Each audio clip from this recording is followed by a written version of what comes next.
Untuk kasus ini mungkin lebih cocok jika kita berikan ilustrasi kadal versus bunglon. Karena di antara keduanya itu sama-sama lincah di dalam bergerak mengemukakan argumentasi dan alibinya. Dan di antara dua orang ini salah satunya gampang dan cepat sekali berbalik.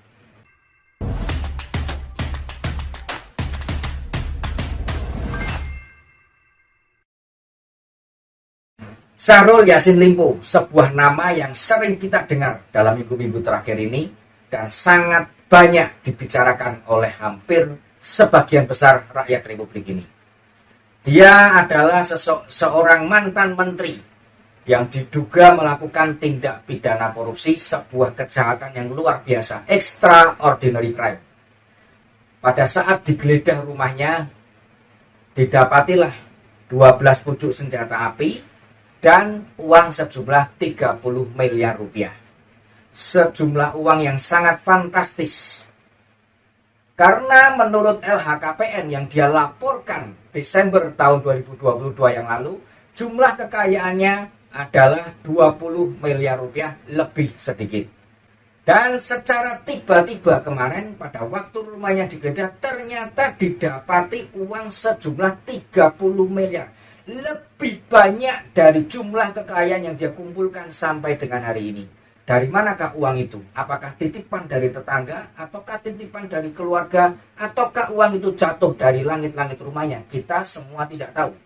Berikutnya sobat-sobatku semuanya, pada waktu penggeledahan rumah itu terjadi, maka orang yang bersangkutan sedang berada dalam kunjungan kerja di luar negeri. Harusnya dia pulang pada tanggal 1 Oktober kemarin, ternyata beliau tidak pulang dan tidak sampai di Republik ini. Bermunculanlah dugaan-dugaan oleh sebagian orang yang mengatakan mungkin dia sedang melarikan diri, atau mungkin dia sedang mencari alibi, atau mungkin dia sedang mencari-cari sesuatu untuk membela dirinya. Dari Partai Nasdem muncul pemberitaan bahwa yang bersangkutan adalah sedang menjalani pemeriksaan kesehatan karena penyakit prostatnya kambuh. Kita memang semua tidak mengerti yang mana yang benar. Yang menjadikan pertanyaan adalah KPK sampai dengan hari ini belum menetapkan dia sebagai tersangka. Walaupun tanda-tandanya sebetulnya sudah jelas, tetapi mungkin buktinya yang masih kurang. Kalau hanya bukti uang sejumlah 30 miliar, hanya itu aja tidak bisa menjadikan dia tersangka. Saat ini dia diduga melakukan pemerasan dalam jabatan dan penerimaan gratifikasi.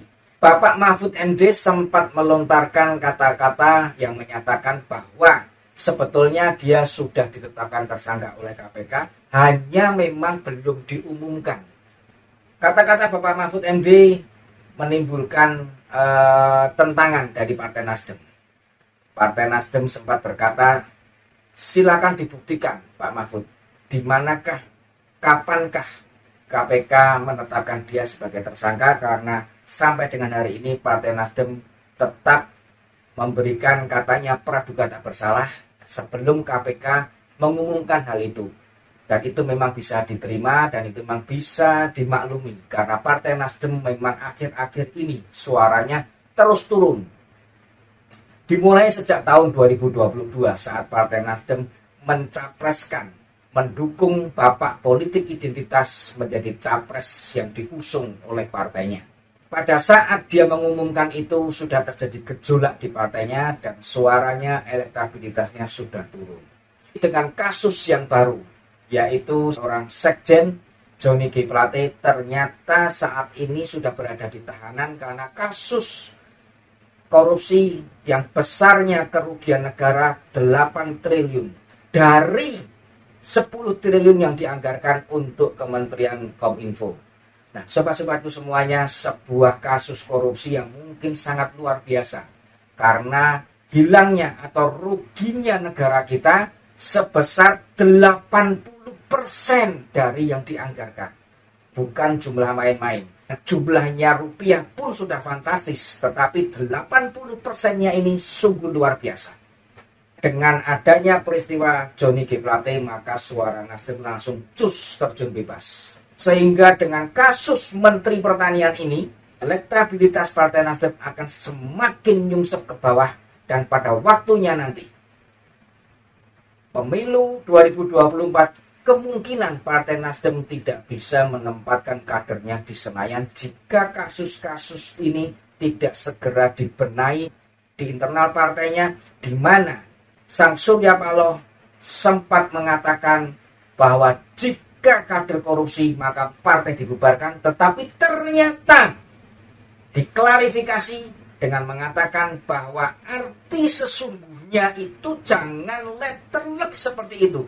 Sebuah klarifikasi bukan menjadikan nama partainya semakin harum atau dikagumi atau menarik simpati rakyat, tetapi justru dengan klarifikasi ini saya yakin rakyat akan semakin sensitif dan rakyat mungkin akan menjauhi partai ini, karena klarifikasinya menunjukkan bahwa apa yang dia katakan tidak sesuai dengan apa yang diharapkan oleh rakyat dan apa fakta yang terjadi sesungguhnya. Sobat-sobatku semuanya, kembali ke Syahrul Yassin Limpo. Dia mendatangi Polda Metro Jaya yang katanya dia menjadi saksi untuk sebuah kasus di mana dia merasa diperas oleh pimpinan KPK, sehingga di sini terjadi laporan kepada Polda Metro Jaya yang katanya aduan masyarakat diterima sejak bulan Agustus 2023 yang lalu mengenai adanya pemerasan dalam jabatan yang diterima oleh Syahrul Yassin Limpo dan dilakukan oleh pimpinan KPK. KPK pun juga menyematkan pasal ini pemerasan dalam jabatan kepada Syahrul Yassin Limpo, dan sekarang dibalas oleh pihak Syahrul Yassin Limpo hal yang sama. Mana yang benar? Kita semua menjadi bingung melihatnya. Dan tambah lagi Syahrul Yassin Limpo kabarnya meminta perlindungan dari LPSK. Kemarin pun beredar foto, di mana dalam foto itu tampak sang ketua KPK dan sang mantan menteri duduk berdua di dalam sebuah gedung olahraga, yaitu lapangan bulu tangkis yang berada di Mangga Besar. Nah, sobat-sobat itu semuanya melihat foto itu, maka sontak kita semua berpikiran, ngapain bertemu berduaan? Dan di situ ditambahkan pula kalimat yang menyatakan peristiwa itu adalah sang Syahrul menyerahkan uang sebesar 1 miliar rupiah dalam bentuk pecahan dolar Singapura kepada sang ketua KPK. Kata berita seperti itu. Sehingga masyarakat pun mulai berpikir ini ada yang gak beres dengan sang ketua KPK, sehingga semua berteriak. Bahkan sempat berteriak kepada Bapak Presiden Joko Widodo dan juga meminta kepada Dewan Pengawas KPK untuk mengambil tindakan kepada apa yang dilakukan oleh Firly Bahuri karena sudah melanggar kode etik. Ada beberapa fakta yang diungkapkan dari foto tersebut. Yang pertama, foto itu adalah foto yang diambil pada tanggal 2 Maret tahun 2022. Pada saat itu belum ada perkara yang menimpa Syahrul Yassin Limpo. Ya, fakta yang kedua adalah pada saat foto itu diambil, berdasarkan oleh kesaksian dari mereka yang berolahraga bersama dengan sang ketua KPK, kondisi di situ tuh sebetulnya ramai, bukan hanya berdua seperti yang nampak dari foto itu. Ya, dan itu pun dikuatkan oleh mantan atlet pelatnas yaitu Edi Hartono yang sempat bingung kenapa kok fotonya berdua dan bisa beredar. Nah, sobat-sobatku semuanya, sang ketua KPK pun mengatakan bagaimana membawa uang sebesar 1 miliar itu ke dalam tempat banyak orang seperti itu tidak dilihat oleh orang. Tentunya secara logika, jika memang pada saat itu Syahrul Yassin Limpo menyerahkan uang seperti berita yang ada, yaitu 1 miliar pada hari itu, dan di tempat itu ramai banyak orang seperti itu, tentunya orang-orang yang di sana pun akan segera membicarakan peristiwa yang terjadi. Tidak mungkin tidak. Inilah yang menjadi alibi dari sang ketua KPK.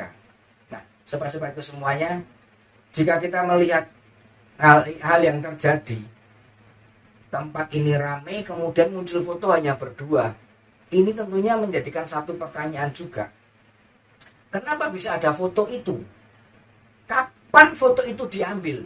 Sesuatu hal yang sangat aneh jika memang Syahrul Yassin Limpo ingin menyerahkan uang kepada sang ketua KPK, sang pemeras terhadap dirinya. Tetapi ada orang yang memfoto. Lucu jika sang ketua itu mengizinkan foto itu terjadi.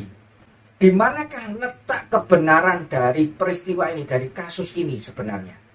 Berawal dari KPK menyematkan tuduhan dugaan pemerasan dalam jabatan kepada Syahrul Yassin Limpo. Berikutnya ternyata Syahrul Yassin Limpo melalui Polda Metro Jaya menuduh dugaan bahwa ketua KPK melakukan pemerasan dalam jabatan terhadap dirinya. Kembali peristiwa cicak buaya sepertinya terulang lagi di sini. Kalau dulu full adalah duel antara dua institusi ini, sekarang ada seseorang di tengah-tengahnya, yaitu sang mantan menteri. Peristiwa ini kita sama-sama belum tahu karena masing-masing memberikan argumennya dan kita hanya disuguhin berita. Kita tidak tahu kebenarannya seperti apa. Saya ingin memberikan sebuah ilustrasi di kasus ini. Boleh tidak kalau untuk kasus ini mungkin lebih cocok jika kita berikan ilustrasi Kadal versus Bunglon. Karena di antara keduanya itu sama-sama lincah di dalam bergerak mengemukakan argumentasi dan alibinya. Dan di antara dua orang ini salah satunya gampang dan cepat sekali berbalik, mengaburkan peristiwa sebenarnya, mengaburkan posisi dirinya yang bersalah sehingga nampak benar dan nampak bersahabat dengan yang lainnya. Sobatku semuanya, siapakah Kadal dan siapakah Bunglon? Kita tunggu proses selanjutnya. Kasus korupsi memang merupakan sebuah kasus yang sangat menggerogoti kesehatan negara kita. Dan kita sama-sama berharap pemerintah segera memberikan sanksi yang seberat-beratnya kepada mereka yang terbukti melakukan tindak pidana korupsi. Karena dengan korupsi, maka pembangunan negara akan terhambat dan kesejahteraan rakyat pun akan terhambat. Sehingga harapan kita semua dan cita-cita pendahulu kita yang dituangkan di dalam pembukaan Undang-Undang Dasar 1945, yaitu untuk menciptakan masyarakat yang adil dan makmur akan semakin jauh dengan adanya begundal-begundal yang memakan atau merampok duit rakyat ini. Sobatku semuanya, mari kita berharap segera semua proses korupsi selesai dan Indonesia menjadi negara yang maju dan Indonesia mampu menyejahterakan rakyatnya.